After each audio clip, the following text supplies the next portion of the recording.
E aí pessoal, tudo beleza? Vamos para mais um vídeo da nossa série aqui sobre os conteúdos da filosofia. Queria abordar hoje o 2.5, as formas do conhecimento. Bom, quanto a esse conteúdo, né, em um vídeo anterior eu já falei como que se dá o conhecimento. O conhecimento se dá a partir de uma relação que existe entre o sujeito que conhece e aquilo que é conhecido, o objeto que é conhecido, né? No entanto, esse conhecimento pode ser classificado de várias formas, né? A gente teria, no mínimo, 5 formas de organizar esses conhecimentos. Ou a gente poderia falar em 5 tipos de conhecimento, né? O que são esses tipos de conhecimento? A gente teria uma relação com o mundo, que é a do senso comum, que a gente poderia chamar de conhecimento empírico, né? Quando você entra em contato com a realidade, como qualquer pessoa entra e aprende as coisas do mundo, você aprende uma série de coisas, desde que o fogo é quente, que queima, ou você aprende a cozinhar, você aprende a se relacionar com determinados elementos da natureza. E seria a forma de conhecimento mais básica, né? Esse conhecimento a gente pode chamar de conhecimento empírico. No entanto, a humanidade, ou o Ocidente de modo geral, desenvolveu outras formas de registrar o seu conhecimento, ou de formalizar o conhecimento, né? Uma outra relação com o real que temos é pela via do conhecimento religioso, né? E aí o conhecimento religioso ou o conhecimento mítico, ele não vai operar da mesma forma que operam os outros conhecimentos, ele vai operar por uma relação com a criação de imagens, com a criação de crenças, e ele vai ter um elemento diferencial em relação aos outros conhecimentos, que é o dado da fé, né? Opera-se com o elemento da fé. Há uma forma de se relacionar com a realidade, de conhecer a realidade, que seria pela via estética. A arte é um tipo de conhecimento e desenvolve, né, é possível desenvolver o conhecimento pela arte.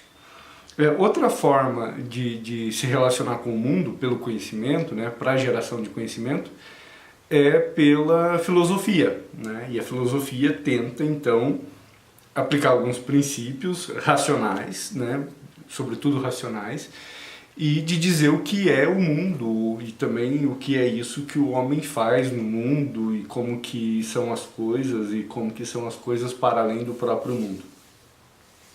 E uma outra forma de se relacionar com o conhecimento, que foi eleita pelo Ocidente, pelo mundo acadêmico, como uma forma, eu diria que privilegiada de relação com o conhecimento, é o que a gente chama de conhecimento científico. Do que se trata o conhecimento científico? O conhecimento científico é o conhecimento gerado a partir de alguns elementos fundamentais para que sejam justificados os saberes gerados nele. O primeiro elemento fundamental para a geração do conhecimento pela ciência é a criação de um método, né? Então, essa é a palavrinha-chave para o conhecimento científico, a palavra método. Há um determinado caminho a se seguir na geração do conhecimento.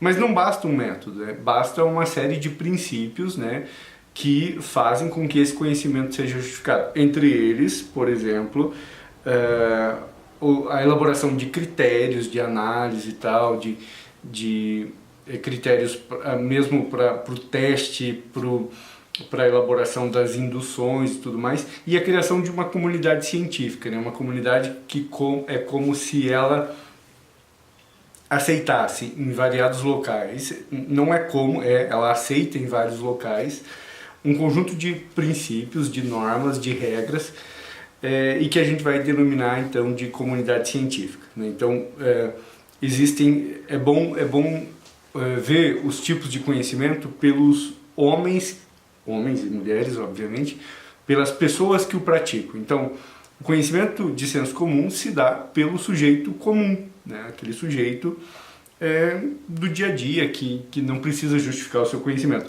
É uma relação direta com a realidade, né? Intuitiva. O conhecimento religioso se dá a partir desse sujeito religioso, o sujeito que tem uma crença tal e que pretende explicar o mundo a partir das suas crenças, né? O outro sujeito é o filósofo. O filósofo, antes ainda, eu esqueci, o artista, que pode ser o músico, o poeta, o pintor, o escultor, o ator, eles se relacionam de forma diferente quando criam uma explicação para o mundo, não é necessariamente uma explicação, mas uma forma de ver o mundo pela arte.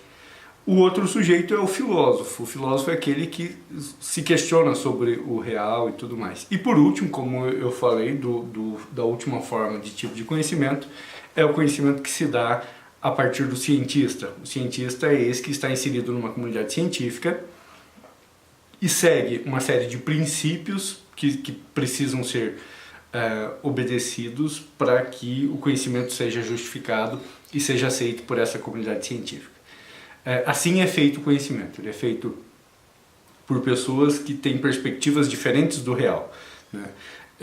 Para agregar alguma coisa, eu inseriria um comentário à obra O que é a Filosofia do Deleuze, onde ele faz uma distinção em 3 grandes potências do pensamento. Essa é uma forma de classificar o conhecimento também. Ele pensa que existe a arte, a filosofia e a ciência, né? Então a arte que criaria monumentos, a ciência que criaria explicações da realidade, né? Ela trabalharia a partir do plano de referência e criaria formas de explicar a realidade, porque o artista trabalharia no campo de composição e o filósofo trabalharia então no campo de imanência, né? No plano de imanência, onde criaria os conceitos, né? A arte operaria a partir de afetos,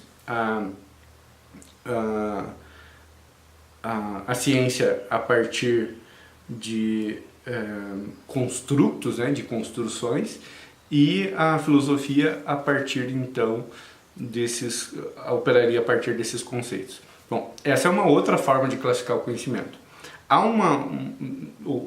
relação de conteúdos não é muito clara, né? Ela só fala das formas de conhecimento, então a gente poderia dizer que são esses 5 tipos de conhecimento: a religião, o senso comum, a ciência, a arte e a filosofia.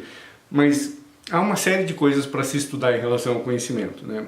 Há toda uma área da filosofia chamada teoria do conhecimento, e que discute as questões de como que o conhecimento se dá no sujeito, como que o homem se relaciona com o mundo e gera o conhecimento. E aí nós teríamos várias linhas, né, que desenvolveram grandes métodos na filosofia, mas uma dica de estudo seria estudar o racionalismo na vertente idealista, o racionalismo na vertente empirista, o criticismo, o ceticismo e aí as abordagens contemporâneas como a hermenêutica, a fenomenologia, a relação do materialismo histórico dialético e outras vertentes mais que são importantes para a gente entender o conhecimento.